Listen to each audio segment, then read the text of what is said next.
You can. The May 2nd, 2018 meeting of the Quincy Conservation Commission. Minutes?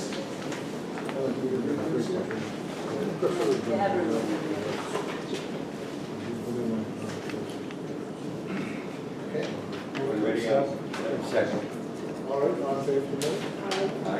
Approved. A couple things, let's see, we've got. First matter on the agenda is the notice of intent for 136 Bayview Avenue, filed by Lieutenant Robert Gillen.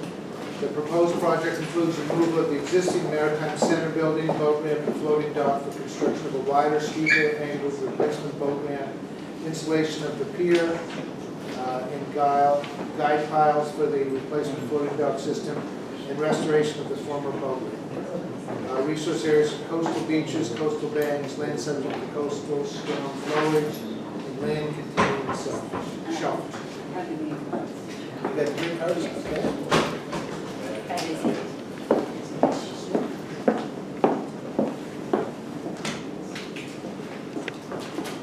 We did have one limited project on this list, right? What did we have?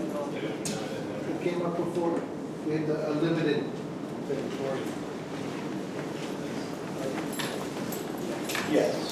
Yes. Yeah. So this is the full project? Yes. Okay.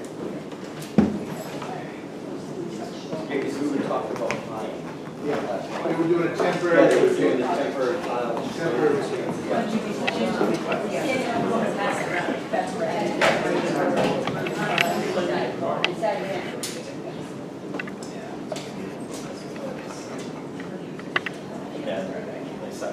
All right, maybe I'll just do this one. Excellent. Thank you for your time this evening. My name is Tracy Adamski. I'm with Ty and Bond. We are working with the city on the design for the boat ramp replacement over at the House Neck Maritime Center. So, well, it's been very nice to hold my boards here. Under existing conditions, the boat ramp only works for a few hours a day during the higher tide cycle. So the boat ramp, it's also degrading, as you can see from the photos, so there's a need to replace it. We actually were in front of you a little over a year ago and got an order of conditions for replacing the boat ramp in its current location. Since that time, there have been some additional design considerations and looking at the site, and it was determined that a better place for the boat ramp would be to put it to the far north of the site so that there would be a separation from the boat traffic and the and people who are swimming off of the public pier. So, take this, see if I can use this over here. A few pages.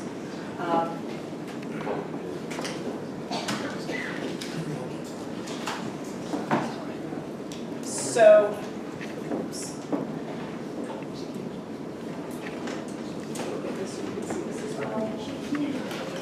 So under existing conditions, so we're in front of the commission because we are working in resource area by the very nature of the project. It's a boat ramp, so that's where we're at. The limit of coastal bank is this green line here. The low water line is here. The mean low water, mean high water is up here. This is the existing ramp now.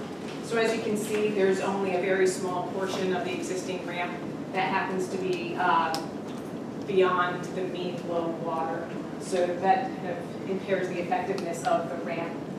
We also have land subject to coastal storm flowage up further on the site. And the existing maritime center is right in this location here. And I guess the thing to point out, and you'll see this on the other plan, the pink line here is our complete limit of work. So we will be removing the existing boat ramp and associated riprap. So that'll be coming out and that'll be part of the mitigation for putting in a new ramp.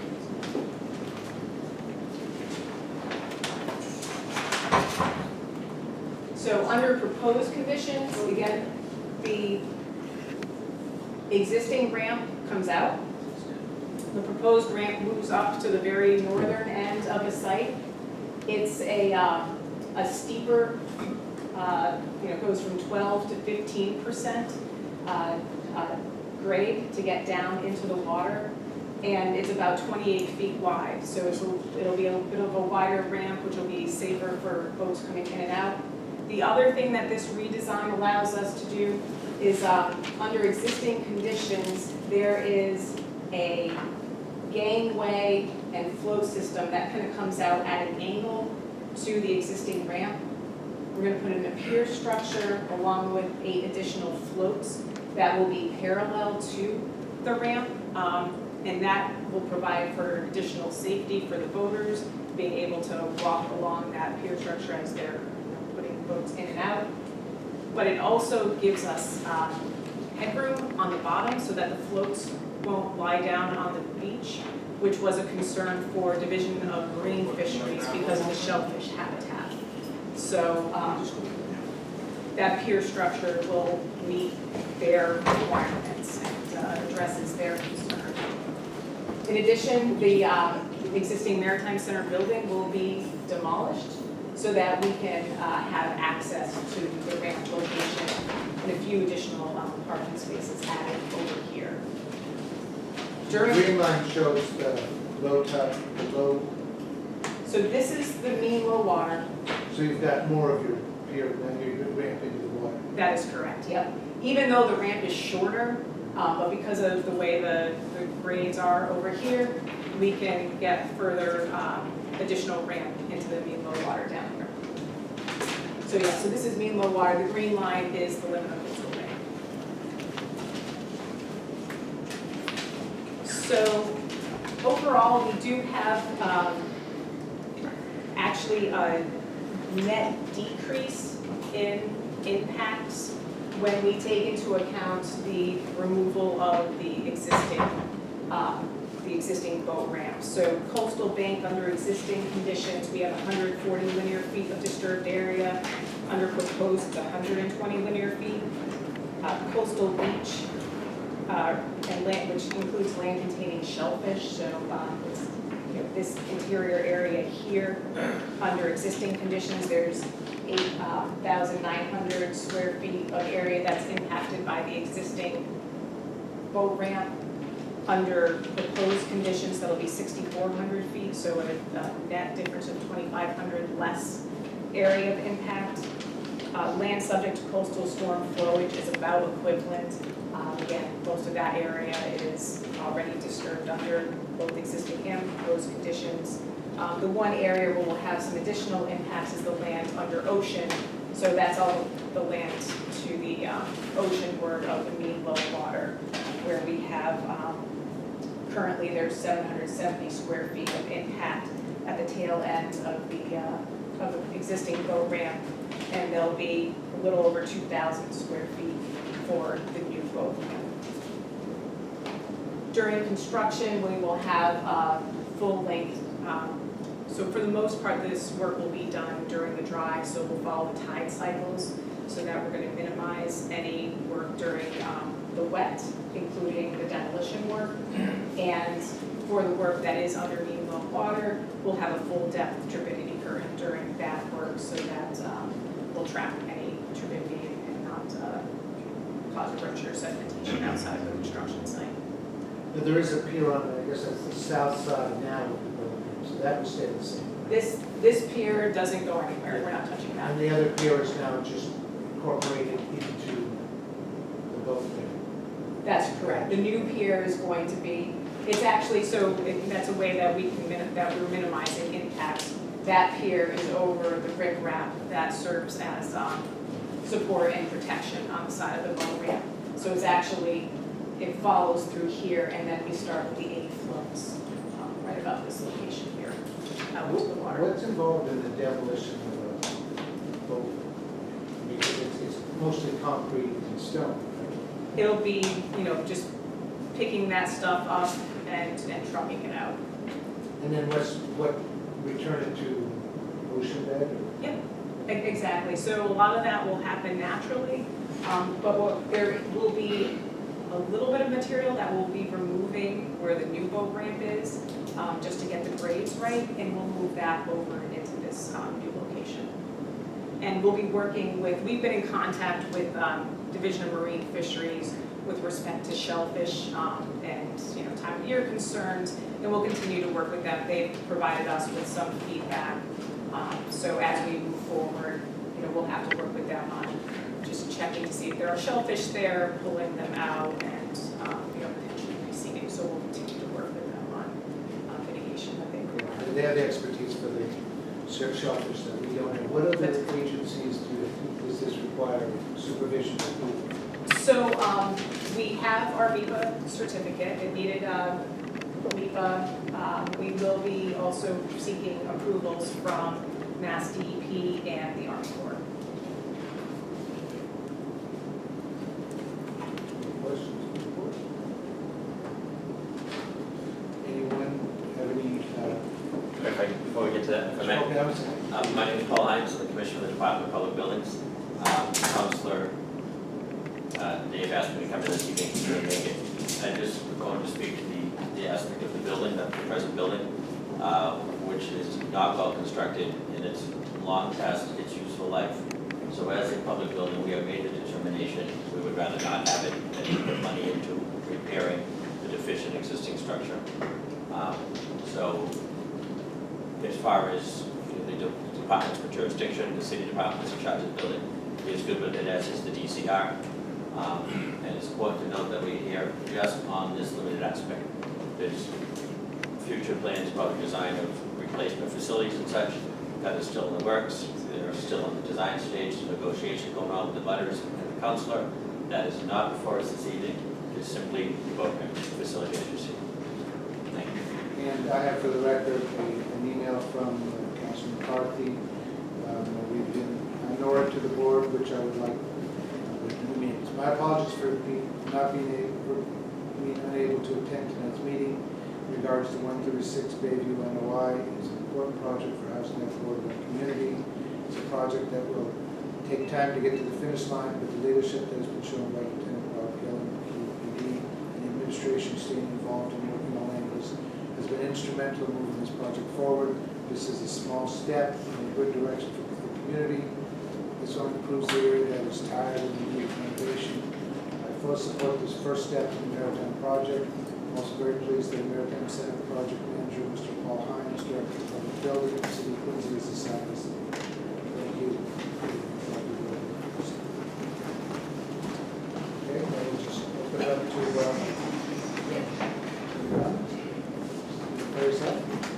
Mr. Chairman, members of the board, for the record, my name is Michael Cheney. I reside at 75 Palmer Street. My parents own a house at 12 C Ave, which is a direct abutter. It's actually less than 100 yards from this ramp.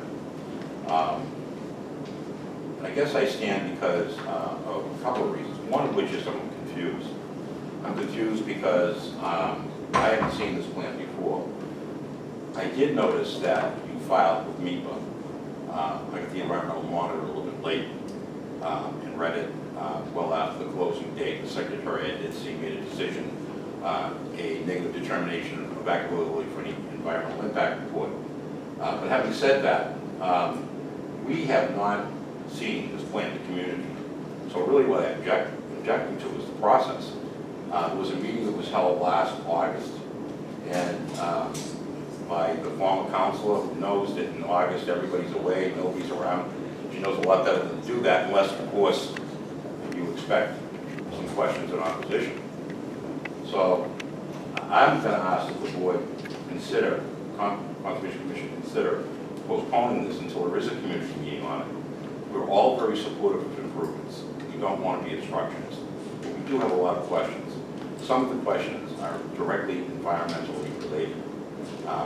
For example, and this is just one of many examples, that ramp was built on filled land. Back when it was built, they used to throw everything in it. Old motors, boats, you name it was thrown in there.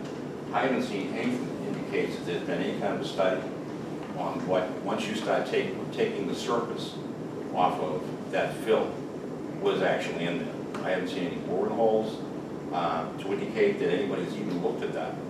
That would be a serious environmental problem moving forward if we don't know what is underneath that ring.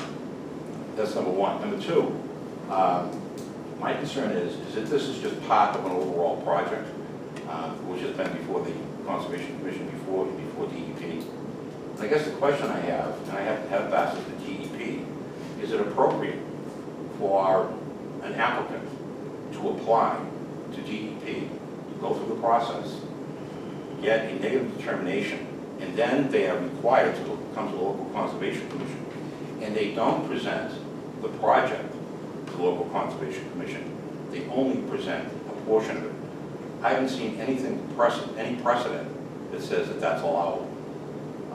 So I'm concerned. I'm concerned about that this could get, DEP could be notified, and it could be thrown out, or it could be appealed, and it could be thrown out. The other question that I have is the status of who owns it.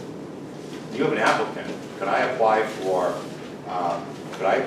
to do something that comes under the Conservation Commission restriction to the city of Quincy on someone else's property? Because the last time I checked, this didn't belong to the city of Quincy. It belonged to the Commonwealth of Massachusetts. So I haven't seen anything in their filings that say that they have the permission of the Commonwealth of Massachusetts to move forward on their land and tear one of their buildings down. It is only leased to the city. I was involved in the original lease. It was leased for $1 to the city of Quincy. That was the deal. Now, if that's been revised, that would be certainly news to me. But here we are, the local conservation commission, making a decision on someone else's property. So I guess the question I would have, and this, we had a community meeting, these are the questions I would ask there, and not bore you with these questions. But there were several others. You can't take a piece of a project. I spent 13 years up here. You can't take a piece of a project and say, we're only going to do this, and it's not going to be impacted by anything else you do. We all know that doesn't work. It just doesn't work. It's not good planning. It's all part of a larger picture. So it's not appropriate that we get a little of this, and then a little of that, and then a little something else. That's an old trick. And I certainly hope that's not being played here. So until the community has an opportunity to view the entire plan, particularly the one that was been filed with DEP, they already had to go through one change. And it was as a result of a community meeting. Now, we don't even know what the plan is. We know it's increased in size. We know it's increased in more ways than one. And we're concerned. And the concern is legitimate. It's environmental. It's social. And we're building a mega marina here for a community that has a street that only can fit one car at a time down. You park one car, which Louis is closed now, but if you're down Louis and somebody parks out in front of Louis, the bus has to go around. There's a car coming the opposite way. It doesn't work. They have to stop. During any event down there, you can see the impact. They have aerial photographs showing the impacts on the neighborhood as a result of traffic. It's an environmental concern. The runoff. It's a huge problem with runoff. I don't know if it's been fixed. I don't know if it's even addressed in this plan. So, and what impact that is going to have on the shellfish, I don't know. I don't know because we haven't been given a presentation. So I'm not here to say, vote this down. I'm only here to say, postpone it until there's a community meeting. We have repeatedly asked for a community meeting. Unless this board says, we'll hold off for 2 weeks, we're not going to get one. We're just going to see the city rubber stamp something through because somebody wanted it, not being part of the bigger picture, and we'll never get our questions answered. And I can't really sit here for 3 hours and go through this. It's not fair to you, it's not fair to the public. So I would respectfully ask, I may be back up here at the next meeting with pom-poms, saying this is the greatest thing since sliced bread, once I see the overall project. But I can't do that now. I don't think this board can do that. It's not really right that you do this to the community. People have given up. They think it's fait complete. At meetings, they've made recommendations and suggestions at the last 2 meetings. They always take a consensus, how many people are in favor, how many people are opposed. There was no consensus taken. Now, this section of the city of Quincy is noted. We're rolling up their shirt sleeves and working hard to get things done. And we're willing to do it again. But we need that opportunity. We're not going to get it from just rubber stamp what the DEP did. We're not going to get that opportunity.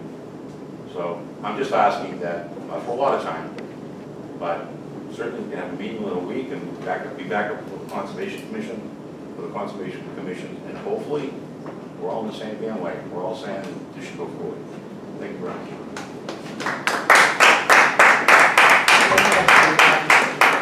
At the present time, I understand, Councilman McCarthy, there is an overall project that's being planned in the works, but at the present time, you're not seeking anything to do with the maritime building. That is correct.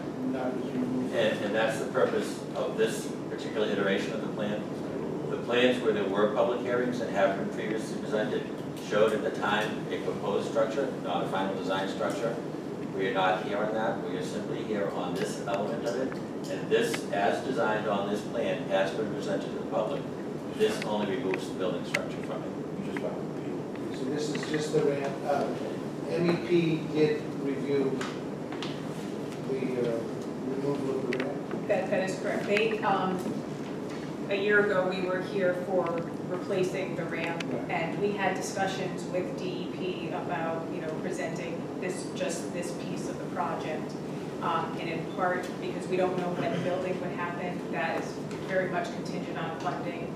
This was something that's ready to move forward with, so Mass DEP had no problem with moving forward with this piece of the project. The MEPA process has included the entirety, including a concept for the building structure, so that the entirety of the project has been seen and reviewed by the public and the environmental agencies. But as of now, you haven't finalized any plans for that building. Not for the building, just for the program. Mr. Chairman? What about the point of the ramp and there being contaminants underneath?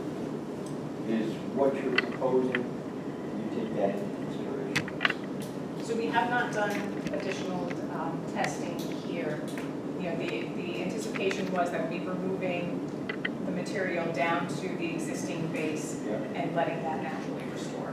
So if there are offensive devices there, cars, motors, whatever, Yeah. they will be removed as part of the removal. And may I speak to the ownership interest? As you well know, having served in this body, the orders and conditions that are issued by this body just do the environmental review. And they specifically state in them, they do not grant any rights to real estate. Yeah. So all you're doing is making pass on the environmental aspects. Yeah, that's We what I do not have was the gonna- owner's permission, this does not happen. Where does this go from here? I mean, what other boards have to look at this? This isn't like your last stop? This is not our last stop. Yeah, because with all due respect, we're, our concern, our task is from the ground down. And regardless of what happens at planning board or traffic or the other things, there really is no bearing here. Because we're gonna have to approve taking out a ramp, putting in a new ramp, and putting in a dock, regardless of what's built now. That's the only thing we're charging. The other So- project will come before us Well, probably. it would have to, within the resource but- area. It will, Correct. because Yeah. we'll be, But for right now. And they will, at the planning board or wherever else you have to be, that would be the proper venue to talk about traffic or, the residents' concerns on the status. I mean, as much as we may want to get, I would caution us that, our task is just environmental and it is, and as long as, you're telling me that the plans that you've set up, and I've looked at them, and it seems that you have taken into account the fact that there might be stuff under the concrete on the ramp to protect the environment from whatever might be down. When was that ramp built? don't know exactly, 60s. Yeah, so say that was before the EPA was ever even you know, so people could dump whatever and it wasn't underneath. So I get the point. But as long as we're taking that into consideration with our plan, then my conscience, I feel good about that. I would submit to you that if there is such materials beneath the ramp, then that's an added benefit of getting the ramp out, because those materials go with it. Couldn't disagree, I mean, couldn't agree, Joe. The real problem with basically continuing this next week. But I don't see what for. I There, I'm another not project's opposed. gonna come forward. Yeah. We'll address that, but There's, you can't it force would that. have to, yeah, it would have to be, to me, it would have to be a reason that falls under our jurisdiction. Like if I was told, no, we haven't even thought of that, then I would say, you gotta think of it, come back to me. But by the drawings and by the plans that you put in, I mean, it seems that you have taken that into account. And, you know, it looks to me to be, you know, a good plan. So, Mr. Chairman, I don't see what our grounds Mr. Chairman, if I might, the whole purpose of my presentation was to allow us an opportunity to look at it, so that this is a public hearing, not, Yes. okay, the public can't intelligently speak to the plans that they haven't seen. And all we're asking you to do is to delay it. So what sense does it make to delay it? It allows the public, the citizens of the city of Quincy, Yep. an opportunity to view the plans and comment intelligently. Sure. And I would, my opinion is that that's something the planning board could give us. No, Because- with before the Conservation Commission, Yeah. the planning board issues, as you indicated, are different. Right. There's traffic, et cetera. These plans The- were properly submitted Right. to the Conservation Commission and publicized. We don't hold up our hearings because someone didn't look at them. These plans are. Where were they publicized, sir? These were filed with the Conservation But Commission. where were they publicized? With the notice that we. Yeah, Oh, the plans were put in the paper. I didn't tell you many This times. notice of I didn't- intent has followed all our procedures. Otherwise, we can't get it, we can't say, well, we want to have a community meeting to know what's going on in the whole thing. That's not our jurisdiction. We I can't understand. say, have you looked at these plans? And these plans, you know, we've looked at them, they've been available, and they make sense, you know. And And- whether and- they and- come in part of another project, that's another issue. You know what, I would agree with you. Under normal circumstances, the community would have an opportunity to view those plans. We did, and that's what I'm telling you. Yeah, And all I'm asking you is that there's certainly no harm done if it's held off for another meeting until we have, I'm not delaying it. I no, just no, like but I'm to- asking on what grounds would you do that? We don't have the information. The public, we have every information that we need. Well, that's the other And board, this stuff. the community has 2 or 3 more bites This of the apple. hearing, is my understanding, according to the law, is for the Well, public. let me just find out, let's see if there's other comments from other. May I just Okay. help to educate the conversation? On August 27th, August 24th, 2017, there was a public community meeting held with these plans were available and discussed to a great extent. And again, the only difference is the building has been removed from this plan.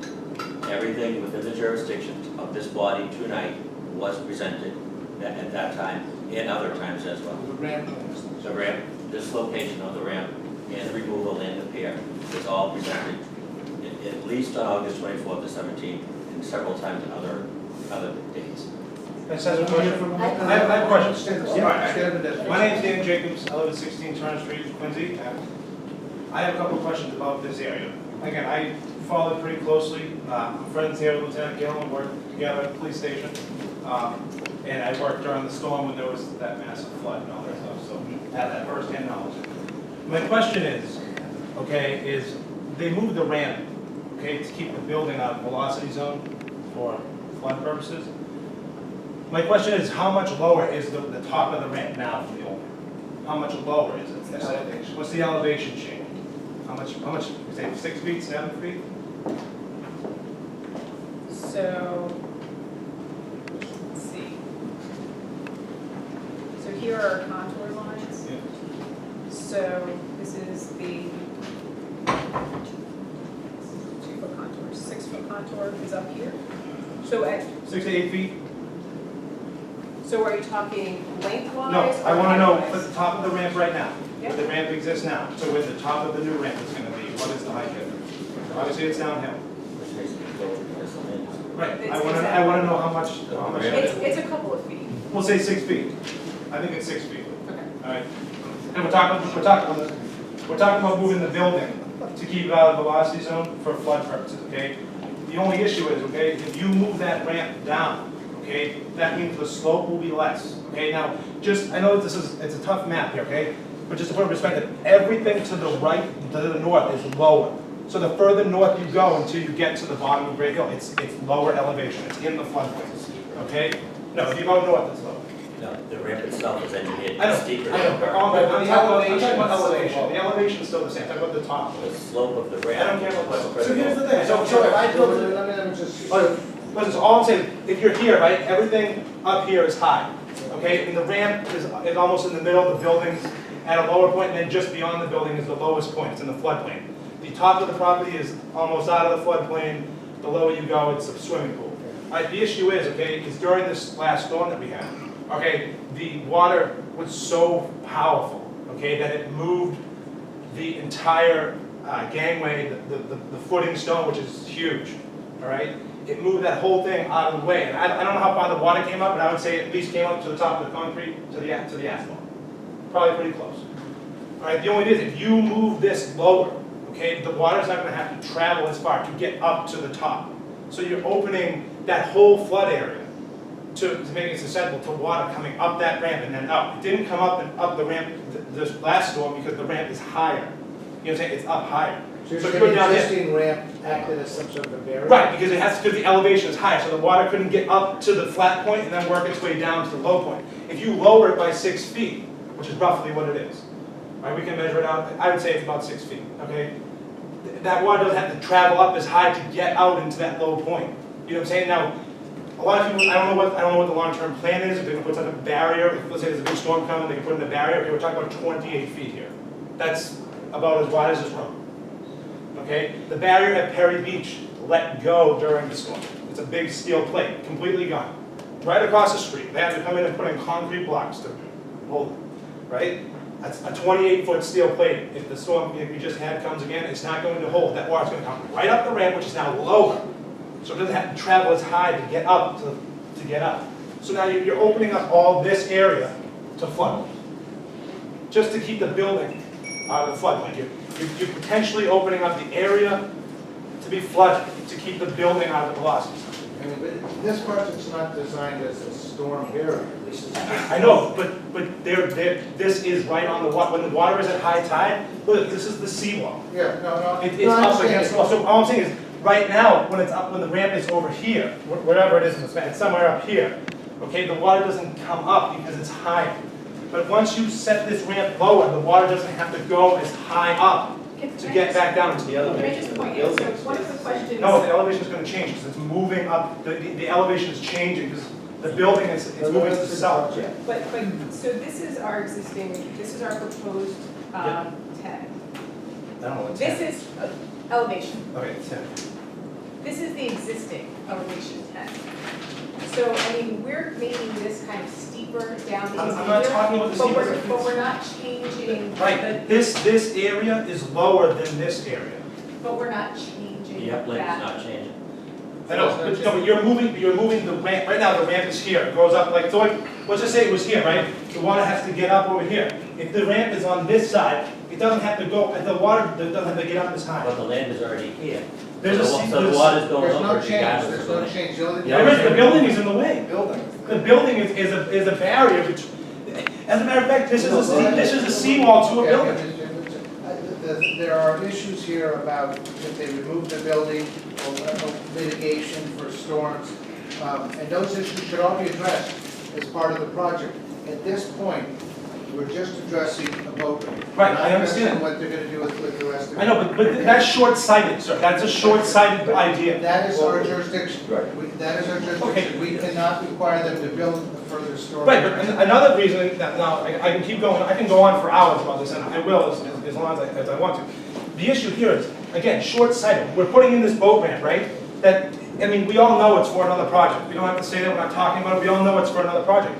but the project hasn't been finalized. So why are we putting in a boat ramp for a project that's not, what if they change? What if they say, oh, you know what, we want to move this boat ramp And 6 that's inches to a the left? political and economic decision for the city.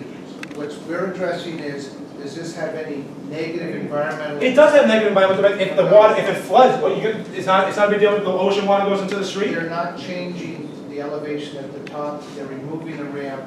They're removing a ramp, okay, and they're moving it south, they're moving it north, which is bringing the elevation of the ramp down, which is making it more susceptible to flooding. Well, I don't understand how that's not environmental. they're building a boat ramp, I does would not have any. You don't think it's gonna flood? And you went down there, you've been to the area, you know the area There's well? lots of issues for it to flood. And I don't- part of Listen, I'm just telling you, I'm not being I worked during the storm, I'm telling you, the water, if they keep the boat, if that same storm happens again, that water will supersede the ramp and go out into the public. There's no way to keep the water on the other side. They're opening themselves up to potential flooding. That's why it's better to have the ramp at a higher elevation, so the water has to reach a higher point before it barrels over into the low point. Could I get the engineer to address that to us, please, without any interruption? Yes, that's fine. Allow the engineer to address that to us. Just for the record, I'm environmental scientist, so Okay. but we have, you know, these are fully engineered Right. by our Ps. But to kind of come back to the point, we're not actually really changing the elevations at the top of the ramp under existing conditions. We're tying in the elevations. You know, here's elevation 16 under existing conditions. We're tying that in.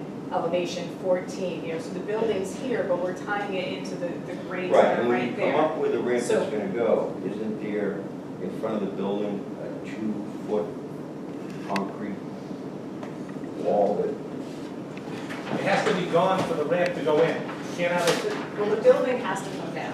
Right. So- But why does,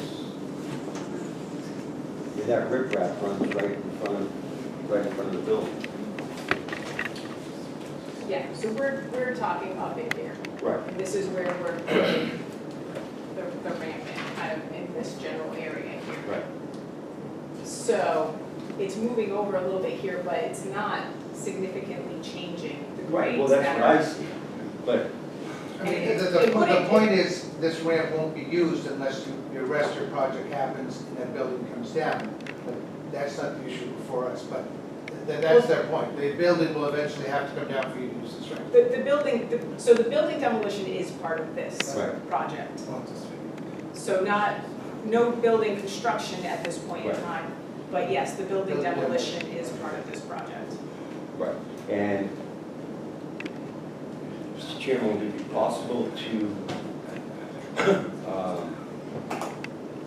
make a stipulation to our approval that the engineers, have certified that there will be no increased flooding to the neighborhood under this plan? I mean, I'm sure they've done that, but. That could be weather conditions. Yeah, that's what, I mean, I'm sure that's already been done, but just, Why now don't you just assume that it's been done? Why don't we have an engineer Because I look So we at can it? ask for that certification. Yes. Because I understand how the plans get developed, and I know that they could never come before us, and it says it right here. I mean, if you read the design plans, it shows that it's taken into consideration. But I want to make sure, so, But you do that with the elevation changes, Mr. Chairman? In other words, that they should maintain the same Existing elevation elevation. across from the existing ramp, because we know that the existing ramp doesn't flood. So yeah, I just want to make sure this isn't going to flood. So however they design it, as long as they design it with assurances. Because we haven't given that it's any not gonna approval flood. for any change in elevation. Right. Correct, and we're absolutely good with that, we will take that condition. Right. Prospectively, it has to be certified. There's some other people here concerned too, or have comments, bro, who else, does anyone else have comment? Okay. I'll do one quick one. John Rochefield, 62 Bramwell Road.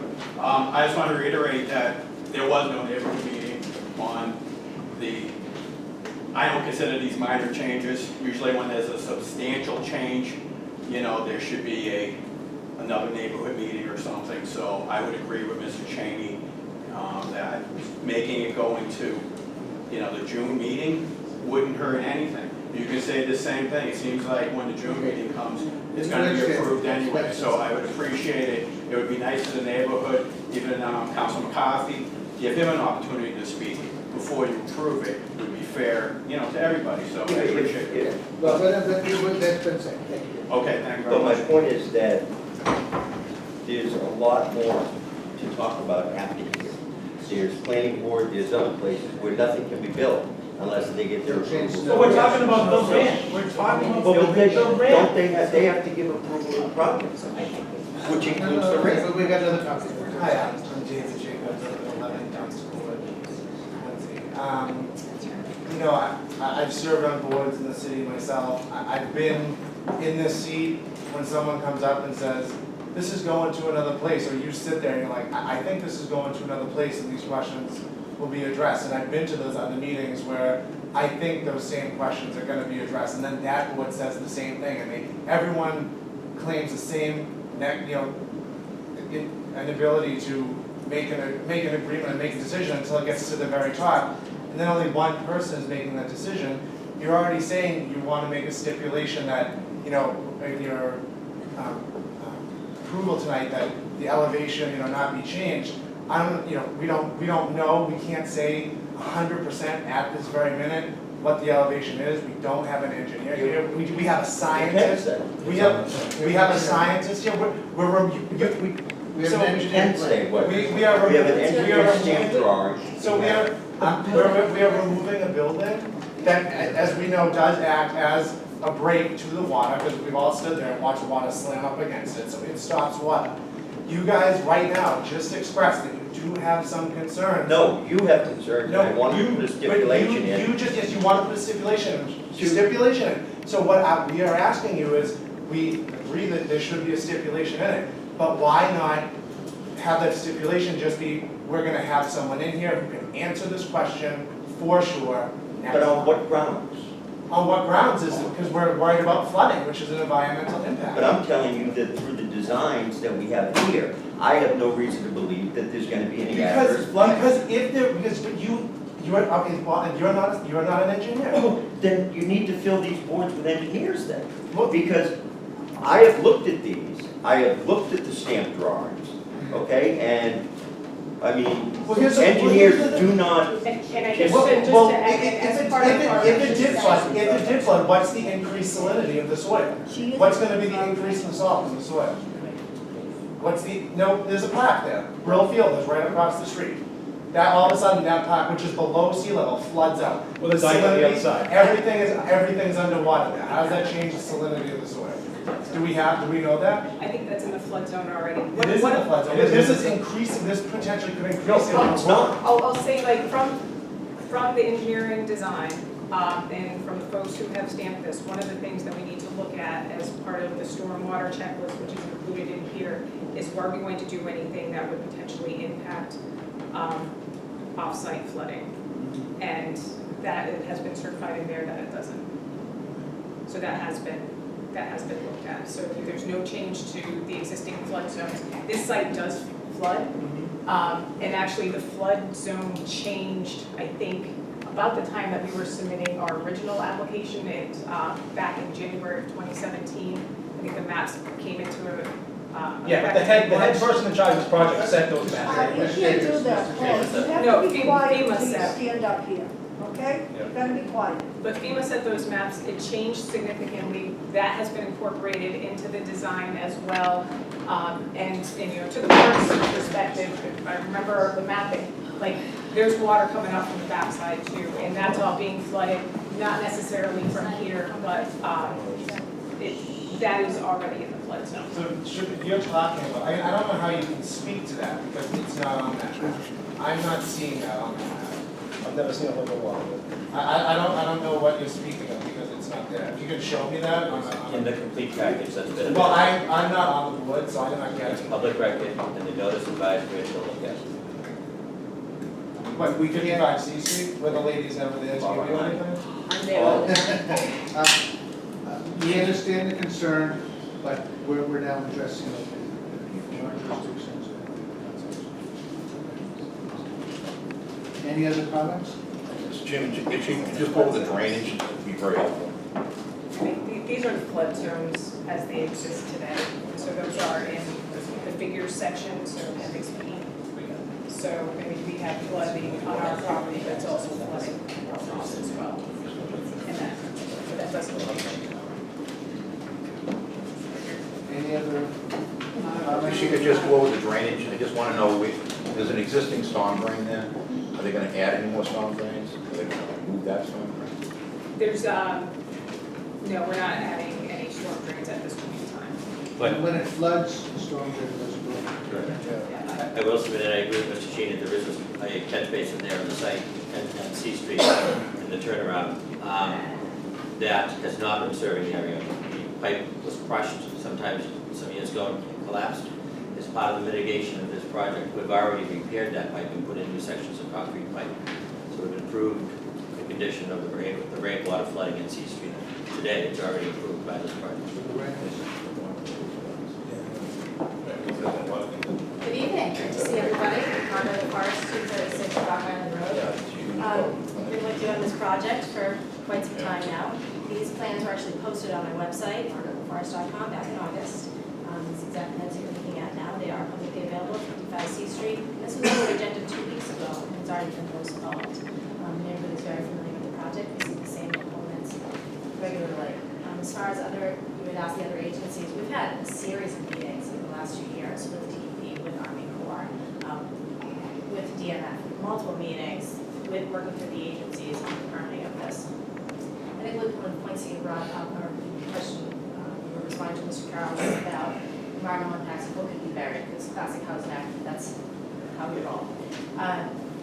When Hurley's transferred this, there was environmental remediation, they used to store gas on site with the boat rentals. That tank was removed and remediation was done at that time. So that is something that's addressed and it's something that this committee has worked on. The Seaport Council, the other question that was raised was on the TCR ownership. Secretary and Lieutenant Governor Polito, who's been the champion of this project as well, and Secretary Kirk, at the Seaport meeting for the last round of funding, we're over $2 million in grant funds for this project.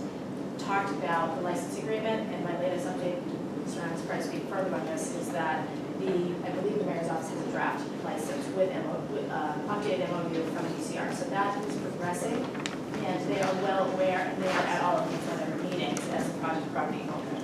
So I speak in favor of in support of this project. And they are on the permit. Right, they are. They understand this is being co-filed. And, I think as far as stormwater management, when you look at this site and the existing conditions, it's all asphalt. We're looking at opportunities in the uplands of the site, partnering, increasing some green space, and part of pushing the building that we did was giving green space, giving a lawn space closer to the water, and then the complete restoration of the beach to create an actual swimming beach area. So this is a substantial environmental improvement to existing conditions, and that's been recognized by the permitting agencies. I speak in support of this evening. Thank you. Any other? Discussion? Any problem? Continue, Mr. President? But construction. I don't see. Yeah, I don't see the reason. I mean, we did last week. I mean, eventually, they're gonna have to address the rest of the project, but as of right now, the plan that was submitted to us. Or you can additional flood situations. Well, Tom has a condition of. Yeah, that is. So why don't you make the motion? Make the motion with the stipulation that this project does not adversely increase flooding to the neighborhood. That's one of the order conditions. And I would suggest that we get you an engineer certification to that, add that language right in. Yeah, well, even if, I've seen where they do certify that. No, But Well, I just wanna make another sure- pass, Yeah. and even, I'll go so far as to use a different engineer. So they have 2 eyes on it. 4 eyes, I guess. That was the only condition. Do we have a second on that? No. All in favor? Guys, one question, can it just not be an engineer that works for Tide and Bond? All in favor? I'm good with that. Okay. Can we put that in there that it's not an engineer that works? I will No, represent you. we can't. We're not. We'll get Wooden and Curran. If the project, proponent wants to do that. Okay. On to the next. Yes, one map doesn't change. Yes, it does. It changes every 10 minutes. Okay. Yeah, it's right on the website, Mark, I've seen it, I look at it all the time. This hearing is closed. This doesn't change that. Got it. That's it. That was a good one. YouTube that, put it on YouTube. I post all my videos, see, on YouTube, you know? I mean, I got that August meeting, I was at that, I was at the neighborhood one, I was at that place, Next matter is you know, out by the Elm church. Street I'll Playground. have to look you up on YouTube and repost it for you.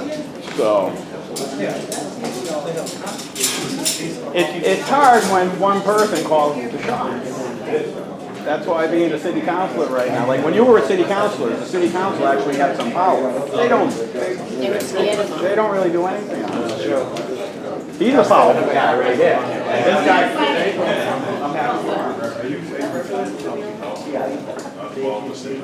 Okay, I do have a letter to file on this. This is Elm Street Playground.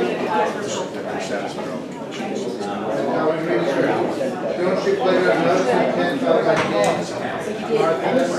The proposed improvement project is designed to comply with ADA, Americans with Disabilities. The project includes the removal of existing playground features, installation of new rubber surface playground, basketball court, and concrete walls.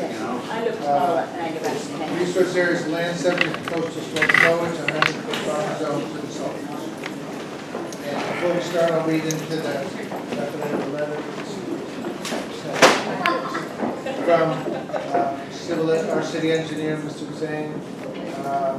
We've reviewed the submittal for the above referenced project, and our comments are as follows. All erosion and sedimentation measures should be delineated on the plan and provide details for all erosion and sedimentation measures, including stone construction entrance, perimeter barrier, dewatering structure, stockpile facility. Have you seen this yet? I have not seen it. We'll get you. That just came to the 3 o'clock. It's 3 o'clock, okay, then you'll get a copy No, first. you can have it. Oh, you can have it?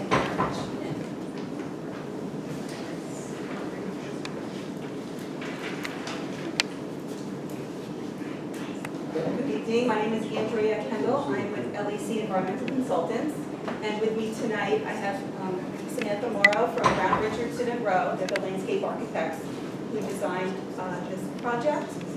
And Frank Holmes, an engineer with Stantec. The first project, there's actually 2 projects before the commission. The first one is the Gene Kennedy Playground Improvement Project located on Doan Street. And this is property owned by the Quincy Housing Authority, and overall the project is being funded through the Executive Office of Energy and Environmental Affairs through their Gateway City Parks Program. So the existing playground is located on the east side of Doan Street, near Gull Point. This is best overall, but in your application there is a figure 2 which shows the aerial figure, aerial photograph of the site in context. Yeah, exactly. Yep, that's it. To the north is Rock Island Cove, the Weymouth Four River as it empties into Bingham Bay is to the east, and there's residential development associated with the Quincy Housing Authority surrounding the project. The project area is comprised of an existing rubberized surface playground and an existing half court, basketball court here. To the east of the site, there is a salt marsh, and the 100-foot buffer zone associated with that salt marsh just encroaches on the basketball court. The entire site is located within land subject to coastal storm flowage. So that delineation isn't necessarily shown, but it's demarcated with a note on the plan. There is an existing handicap accessible parking area. There's miscellaneous concrete walkway. There are boulders that demarcate the playground area from the existing driveway and parking lot area here. There's an existing gravel drive that just enters in here. All around the playground is generally lawn and scrub scrubby vegetation, so that's generally the setting. There is a limit of moderate wave action that crosses the site where the basketball court is located in. So that is existing conditions. What is proposed is removing all the existing features, the existing playground and the basketball court. I think it's going to be easier to look at the color plan. It's the last page. Right here. There we go. So just to reiterate, I should even brought this up first because it shows the existing land area around it provide. This is the existing basketball court. Here's the salt marsh, and here's that gravel drive that comes in. There's going to be a new half-court basketball court shifted over and mostly out of the limit of wave action and entirely out of the 100-foot buffer zone. There's going to be a new rubberized play surface here, miscellaneous landscape plantings, all salt tolerant. There's going to be patio and walkways, picnic tables, etc. And then once they remove the basketball court and all the other disturbed areas, they're going to be loam and seeded. So this will just go back into a naturalized area. So you're minimizing the environmental impact by moving the. Yeah, we're shifting everything out of the buffer zone, closer to the developed features and naturalizing this area. There is a net increase in impervious surface, just under 2,000 square feet. And in terms of stormwater, our goal is to, if the soils are suitable, because this is all fill material, and it's uncertain whether the nature of the fill material, if the groundwater is too high, etc.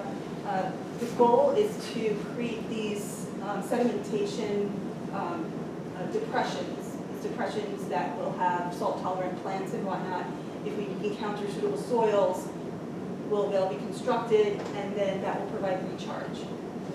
If not, the area will just be graded at surface, at elevation, and also just seeded and naturalized. So I'll show you a couple of the areas.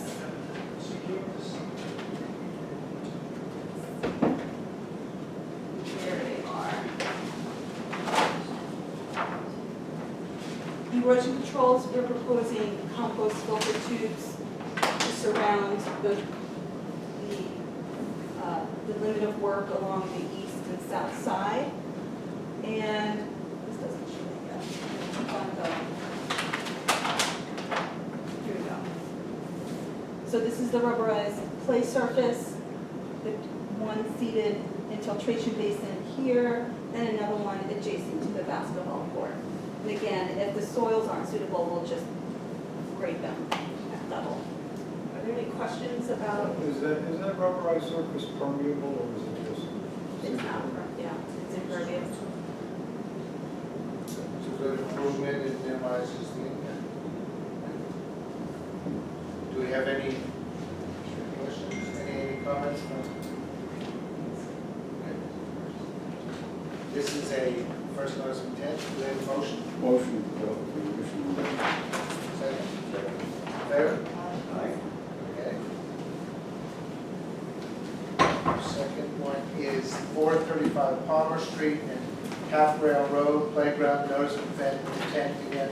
Applicant proposes improvements to existing playground and Half Rail Road to include removal of existing features, installation of new full-size basketball court, personal parking lot, concrete walkways and patios.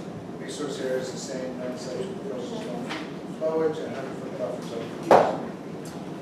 So the proponent is the same, the Quincy Housing Authority. The funding source is also the same through the EOEEA, through the Gateway City Parks Program. This is an existing two-court basketball court, play area. off on the south side of Treville Road, near the corner of Palmer Street. This is the shoreline here. We have the coastal beach line outlined in orange, and then we have coastal bank outlined in green. And then this site, the majority of it is within floodplain and within land subject to coastal storm flows. So that is outlined in yellow, and then it creeps up here. So there's some areas that are outside the floodplain. So as I said, there are 2 basketball courts that are in disrepair. It's cracked, it's just been caving in a little bit, it's not really usable. There's an existing gravel area, an existing concrete drive that you can enter to get to the courts. And then the area to the east is currently lawn and landscaped areas. There's an existing chain link fence that's 8 feet tall that runs along the park boundary, separating the park from the shoreline. There's an existing catch basin that currently collects the flow from the basketball court and discharges it directly through a pipe to the beach. And there are pictures in the application that shows the condition of this head wall and pipe. It's pretty much dilapidated. The land area up gradient of the head wall has eroded away. So keep that in mind as I get to the proposed conditions.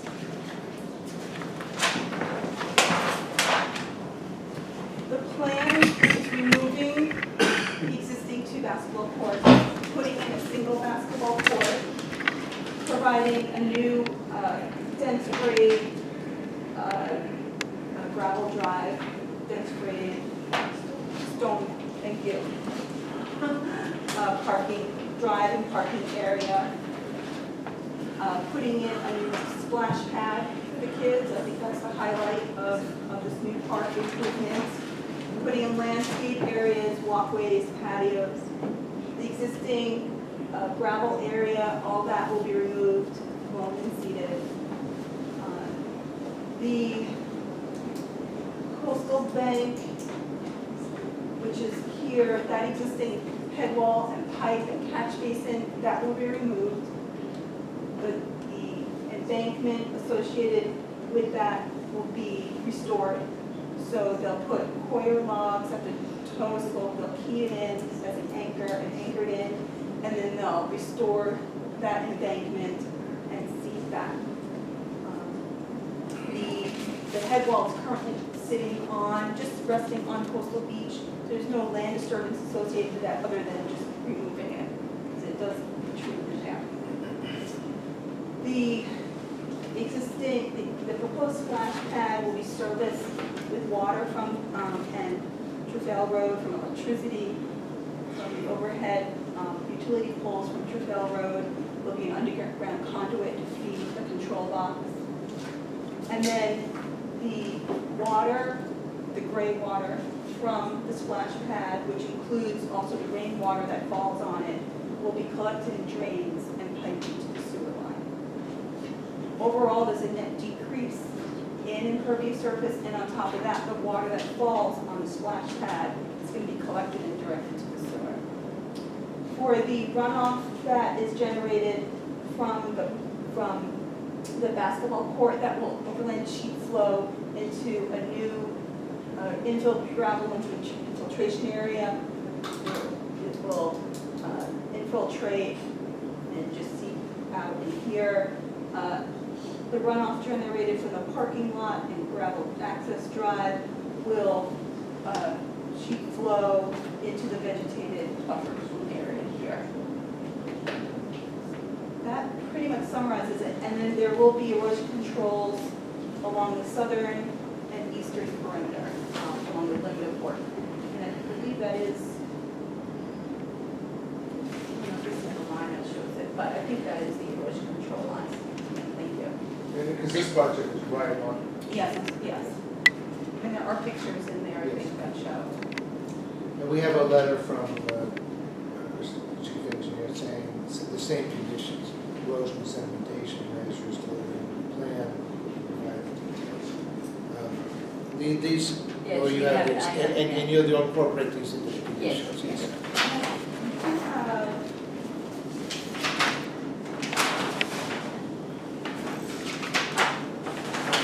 What is our funding, what is your funding source for this? Also through the Executive Office of Energy and Environmental Affairs.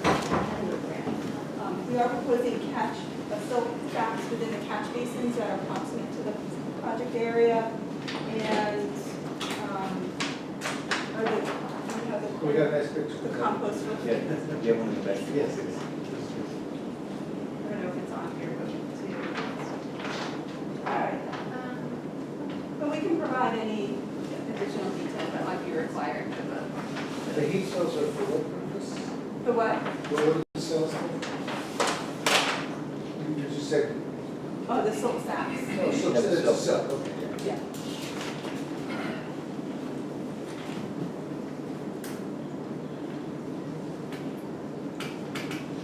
Okay, any questions, any comments? With the conditions that. Second. All in favor? Okay. I'll give you this letter too. And now, did we make that same motion on the first one when we made the letter for? Yes, those are part of the conditions.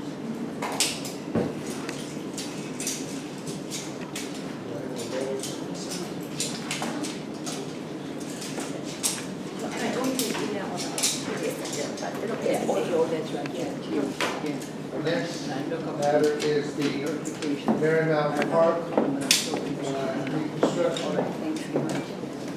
Notice of intent filed by John Martin, City of Quincy. Applicant proposes to improve Marymount Parkway by widening the existing footprint of the roadway and sidewalks to accommodate a bike lane, additional parking spaces along the roadway, utility improvements and installation of drain and block fences. Resource areas, river area, coastal banks, land subject to coastal storm flow. Good evening, thank you, Mr. Chair. Good evening, members of the commission. For the record, I'm Amanda Poole with Time Bond. I'm just going to provide a quick narrative overview of the project, and then I can flip through the plans with you as needed to focus on some additional details.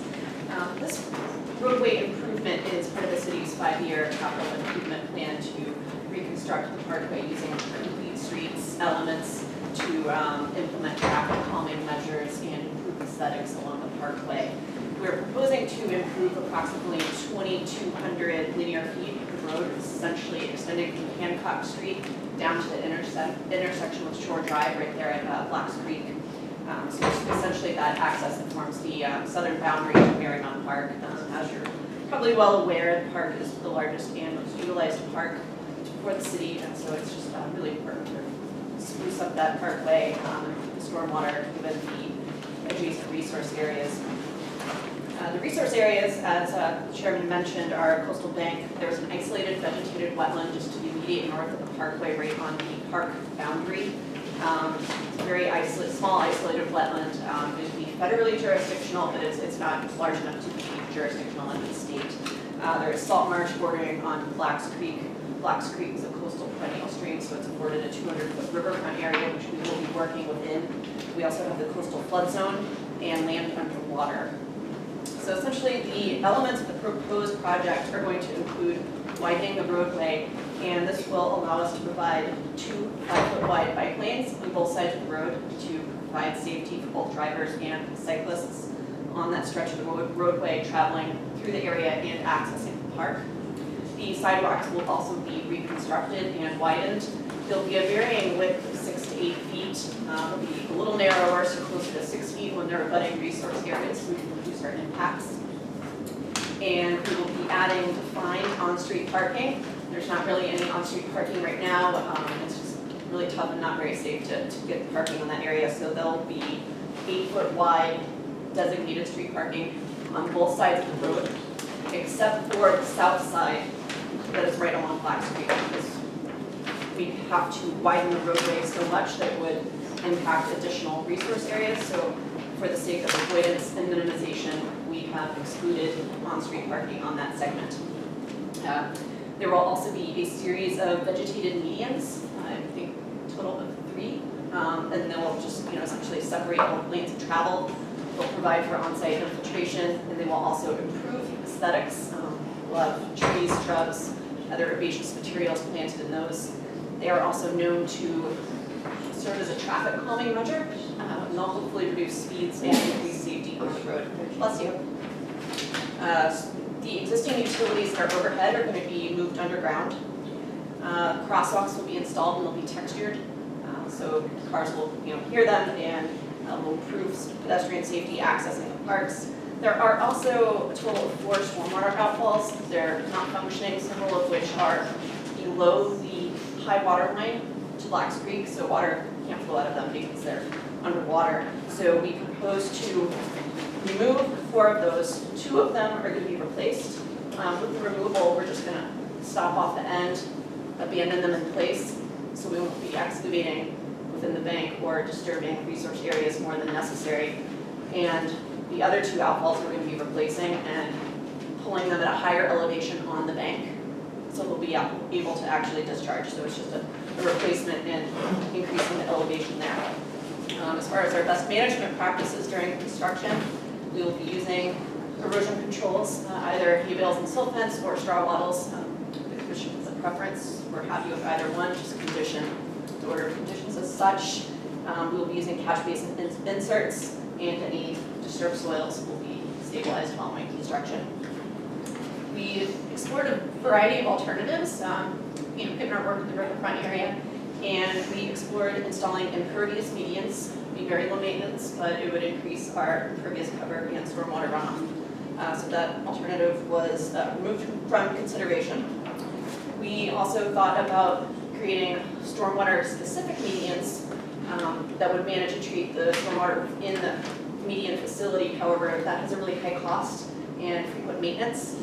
So we opted to still have that pervious landscaped median without the stormwater treatments. We'll be installing other stormwater VMPs all along the road. There'll be LID practices, installing proprietary storm treat systems that will be removing the TSS from the stormwater.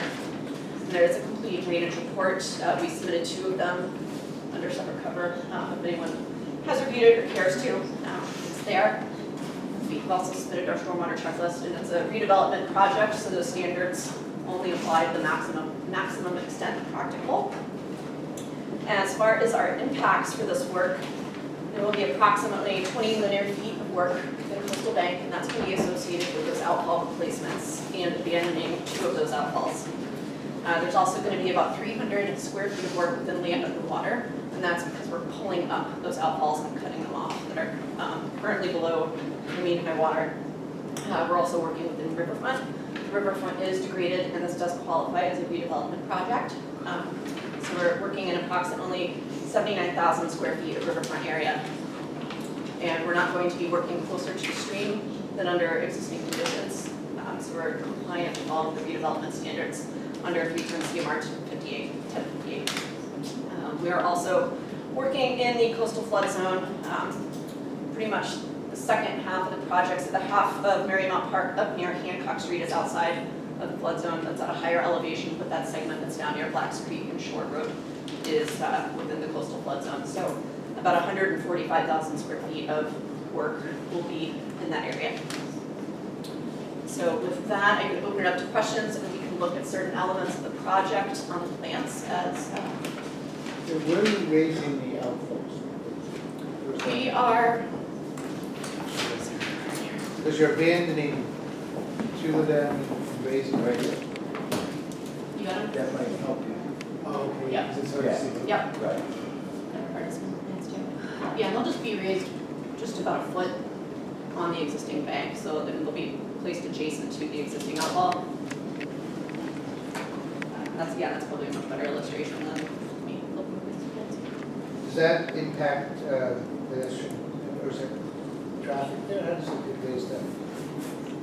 That, the outfall generally in that location, it's subgrades the pipe and the catch basin, it's all under the road, and so right on the bank, so right out of your view, when the bank slopes down, it will be installed on that bank. Oh, I don't. Yes, you won't be able to see it. I just have a non, it has nothing to do with just have an interest in the crosswalk, you said you were gonna have to raise. Yeah, they weren't going to be raised, they're going to be Yeah. textured. Yeah. Um, So does that have to, that's gonna be fine for people in realty? I mean, like I said, it's not like. Yeah, all of this redesign is ADA compliant, Yep. that's been part of our design. So I know they everything- have problems when they do, you know, the cobblestones and Yeah. try to get decorative with wheelchairs. No, there will be granite curbing in some locations, but all of the curb cuts, sidewalk widths, grades, will all be Like I said, ADA it's compliant. not my jurisdiction, I was just. No, it's a good question though. I do believe we state that in the narrative as well as section 3. Any questions? Any questions or comments?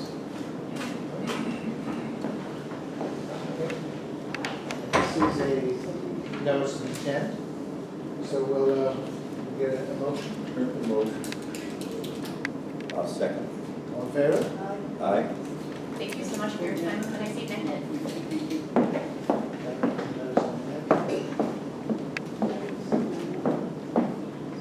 We've got a couple of others in here, a couple more matters here.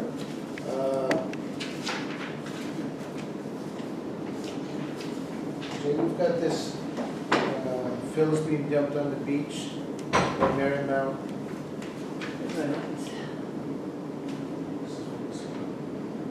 You've spoke with the people that are piling it up, and they promised to bring that. Okay, so that's not an agenda. It's just for information, we probably take care of that. We have, other business is a certificate of compliance for 136 Bayview Avenue. This is related to the Maritime Center. Do we have anybody there? So the whole reason for the certificate is just to close out the old order, because under the Wetlands Protection Act, we can't have two open orders on one property. So this closes out the order that you guys had issued for the previous boathouse, so that we can move forward with the order. For the boat ramp, so that we can move forward with the order for this program, for this project. So no work has been done under that previous order. So the vote would be to close the certificate that says that the order is closed. Correct. Second? Second. Solely a paperwork. Thank you very much. And we've got 235 Adams Street, certificate of compliance. 215 Adams Street, certificate of compliance, Peter O'Connell for Legal Plan Health Development. I haven't seen his engineer to drop off the letter today. This one, I think I was going to put up with the condition, so I would say the condition we're all satisfied. So we Okay, and you went by that? And it was just a question of being appealed, but that's been. The appeal's not there, and that's the deal. Okay, so.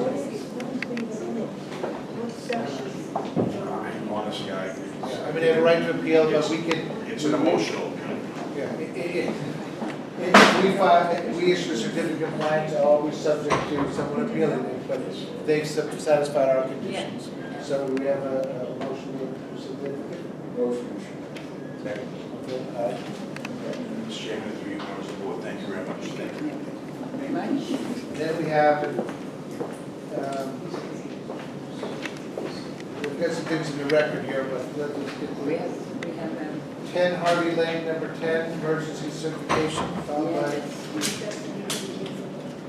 Second.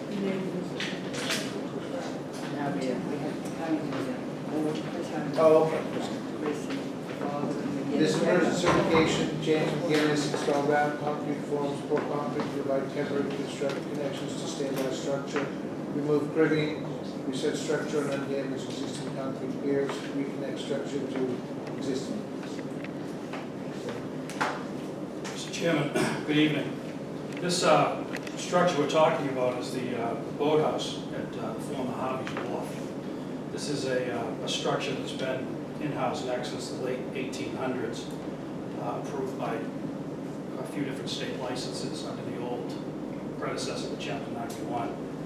And this structure was damaged during the winter storms. So what we've proposing to do is to install 6 round concrete forms, fill those forms to provide temporary footings and connections to stabilize the structure, and then remove the cribbing and lower the structure down onto the existing, these 6 new concrete piers, as well as reconnecting to the existing concrete piers that are still in the water. We have some photographs here for anyone who hasn't seen the, this is what the property looks like right now. This is the temporary cribbing that's holding the structure up. Our concern is that once the summer kicks into high gear and everyone has their boats in the water and people are buzzing up and down the river, wave action from the boats could affect these, the cribbing that's on the front of the building. So what we'd like to do is to install these 6 concrete sonotubes temporarily, set the building back down so it's not in danger of falling over or being knocked over. And we know that we have to file a full notice of intent, which we're looking for a civil engineer who's qualified to do that right now. We need a full notice of intent to actually lift the building. This is going to have to be rebuilt like a yacht club. It's going to have to be on piles, driven piles in order to comply with all the requirements. So that's the next step. The first phase we'd like to do now is to just stabilize it so it's safe and nothing will happen, and then start working on that full notice of intent. Is it anticipated that these temporary concrete piers would not be part of the permanent building? Or No, we expect that we would probably have to remove them, we have to pull them out. so if they're installed in such a way that they can be? They can be dug out, yeah, I mean, it's a sandy beach. Yeah, which is, we can't put anything permanent on a temporary, an emergency situation. Correct. Okay. Is that a steel beam? There are steel beams under the building right now holding it. But that was used, that was brought in with the cribbing to hold the building. Oh, so that's Temporary. new, it's temporary, but it's. The steel beam is part of the temporary cribbing. You said it was Yeah. so old, I was wondering, that makes sense. Yeah. This building had a wooden, the foundation underneath this building were 12 by 12 wooden posts that ran across and then down onto the tops of the concrete pile caps. You can see the old pile caps are sticking out of the sand by just a few inches. What's the projection on this? How long do you think it's gonna take to get it done? We'd like to be on your next agenda with a notice of intent if we can get it together that fast. Have I heard that you're not meeting in July? What's our schedule? We have no meeting in July. We normally don't. So, It's the 4th of July. right, we're gonna try to get this notice of intent in front of you for your June meeting, which doesn't give us a lot of time. No, but you definitely wanna get this done for the Yeah. summer. Yeah, I've heard, yeah. So how long is the emergency? 30 days. 30 days? Yeah. So you'll So be, you may have to renew it. yeah, you may have to come back and ask for, If you don't have it. right. Which, But you know, that's is not- fine as long as you're under, it's a lot of work that you're looking at doing in 30 days. So, I mean, I'm going to with my eyes open. I think you're right, you need to fix this right away, just to secure it. But, just make sure you come back to us to get an extension. And that has to be done at a formal meeting. Yeah. We can do that. Right, You can do that by going up to the office. yeah, And then certainly. so. All right, but then let's, do we have a motion on this for the emergency? Yeah, make a motion to issue the certificate. Second? I'll second. Oh, wait, is there anyone, Oh. is there anyone has any comments on this or questions? Okay. No, we'd just like them to get it done as soon as possible. Okay. The trustees of the organization, we agree.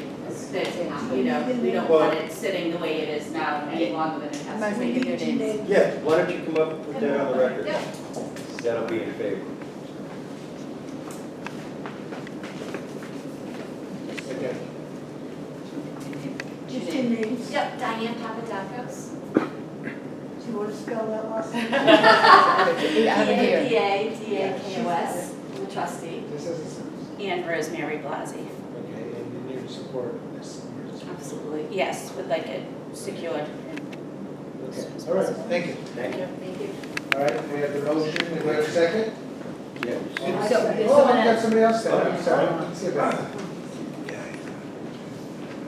I'm James Liebelt, and I live at 8 Harvey Lane, and I'm in favor of the swift and safe repairs. Okay, What's thank your last name, James? Liebelt. Okay, we've got a motion, we've got a second. Anybody else? Okay, all in favor? Aye. Good. Thank you. Thank you very much. Thank you. Yeah. All right, and now, we've got a couple things in the record here. We've got just a notice from the DEP on Commander Shea Boulevard. You asked Jay about that? Yeah, it seems like, they want to come down and have a citizen. Okay, so they formally appealed it. And then we also have in the record, I have a letter in here before we close. Motion Creek Trust, Crabtree Road. I received a certified letter from the Conservation Commission. Oh, yeah. Here it was April 4th. Please hold up any approvals. Jack Meadows, the guy who came for the rabbit. Yes. Yes. Somebody was down in Florida, and the next meeting was the time, and they think that this guy was the owner. So I guess I would consider that.